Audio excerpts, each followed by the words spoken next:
Okay, so the third part of this video series is a response to Damsels in Distress, Tropes versus Women in Video Games, made by Anita Sarkeesian. I'd like to talk about a few generalized points that came up throughout the discussion. Now, the first one is that she mentions how if the damsel in distress becomes a hero in her own right, that somehow this is changing how women are to be thought of within our society, and that it's a better way of using the trope. But see, this doesn't really work because it's just a simple role change. Instead of becoming a damsel in distress, she becomes the main protagonist. And the main protagonist is always the one who has every single power and is able to do everything within the game. Now, a better example of how females can be used within a game as to not portray them in stereotypical ways is the game Metroid. Now, within Metroid, Samus Aran, a female character, is able to do everything that any sort of male protagonist is able to do. And she defeats all of the enemies and is able to, you play with her throughout the entire game. Now, only within a situation where things change around, that she's not able to do the same things as she's used to. This is what I was talking about in a previous argument, where the situation needs to change in order for the character to experience some sort of different sort of character development, such as with Super Mario RPG and how Princess Peach had to help out, and now with the Metroid games, in Metroid Fusion, where she's plagued by a certain kind of parasite, and this forces her to her entire suit and everything to change. And because she's in this weakened state from this transformation, she has to follow the Galactic Federation's orders all the time. And she even mentions how this is a problem for her and how she does not like doing this.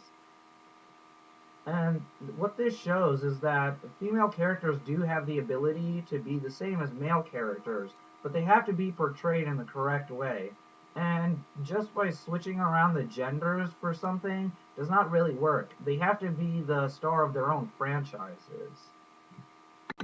Okay, so the second issue that I have is that Sarkeesian has a rational inconsistency throughout the video series, and this is when she's talking about game developers in general. Now, when she mentions more recent game developers, she talks about how they use gender stereotypes in a joking manner, and how they blatantly put in the damsel in distress trope with a female character in a very caricature way, so that as to show that game developers actually don't think this way anymore, and this isn't a part of the video gaming community in any sort of way. But Sarkeesian said that all of this doesn't matter, that even if you are using it in a joking manner, that it's still considered sexist and misogynistic. Now, she uses this exact same excuse when she talks about when she accuses the game developers of being sexist themselves. She states within the second video that game developers aren't just sitting around trying to be sexist in different ways, but she subtly hints at it throughout the entire video series. Now, for example, within the first video, she talks about how she mentions the name of the game developer for two Nintendo games, Shigeru Miyamoto, as changing Dinosaur Planet from having a female protagonist, Crystal, to having a male protagonist, Fox McCloud, so that it would be male-centered in some way or another. Now, another example would be how she mentions in the beginning of the second video that video games are just crude and unsophisticated male fantasies. She also mentions within this video that the narratives don't really matter anymore, or the character development in any sort of way as to the reasons why women are put into these situations. She doesn't consider anything else and just says that they're just being misogynistic just for the sake of it. Now, the problem with this is that it's very hypocritical. It's saying that someone can't do something because of this, while it's saying that you can because you're just arguing about it or criticizing it in some sort of way. And this was my biggest issue throughout the entire part of the entire video series. Okay, so the next issue that I have is that she mentions that gender neutral art could be used within video games, as a way of not distinguishing between the genders or attributing some sort of fault or stereotype to them. And I don't think this really matters because it matters more about how the genders are portrayed within the game. Now, an example of this would be the Resident Evil series. Within the Resident Evil series, the female characters are just as useful as the male characters. They are dressed differently, attributed to their gender, but they can use the same kinds of weapons and contribute just as much to the action as well as the story.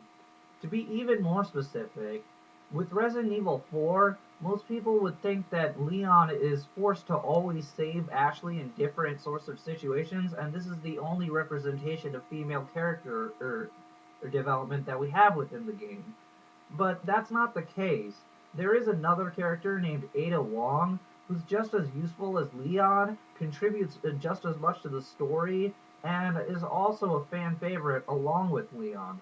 Because both of them are used equally, both of them have to save each other at different times, and both of them contribute towards throughout the entire game. And that's the point. Both genders should be used equally within a game, rather than attributing everything to a non-specific gendered character.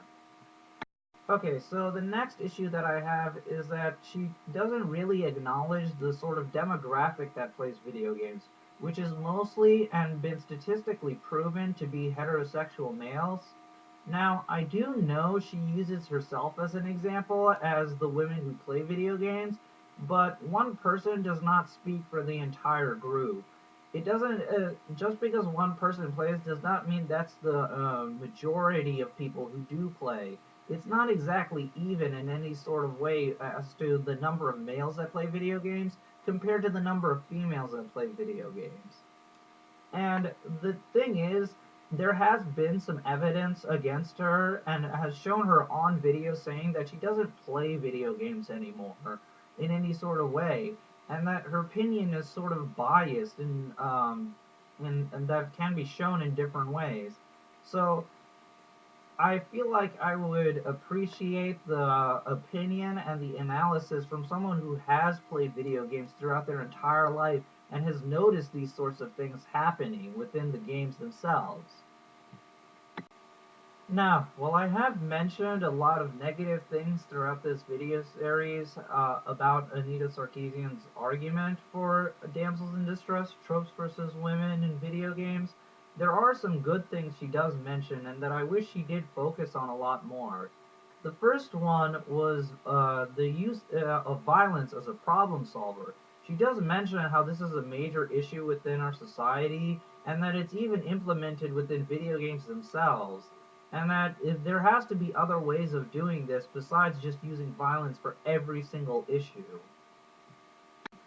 Okay, so the next thing that I agree with is that she talks about how the stereotypes that are portrayed for women and men within video games is also portrayed in other forms of media as well, and that this is a growing issue and it does have an overall effect on us. And the last thing that I do agree with is the overuse of the damsel in distress trope. Now, while it's okay to use it to some extent, when every single part of the game is focused around it and is attributed to it in some way or another, it takes away from the good things about the game, such as the characters, the plot, the gameplay, or even the adversaries that you face. These are all sort of deemed unimportant when compared to the damsel in distress, and this can even be seen within Anita Sarkeesian's video series. Overall, I'd like to say that Anita Sarkeesian's Damsel in Distress video series is not as good as some of the other ones she has on her channel. One example of this is the one where she mentions the gender signifiers within video games, and I thought the arguments in this one were well constructed and the evidence was a lot more plausible.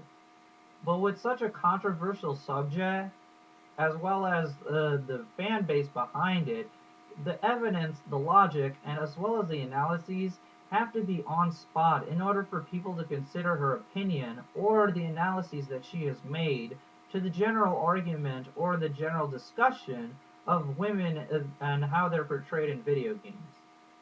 And this concludes my video series.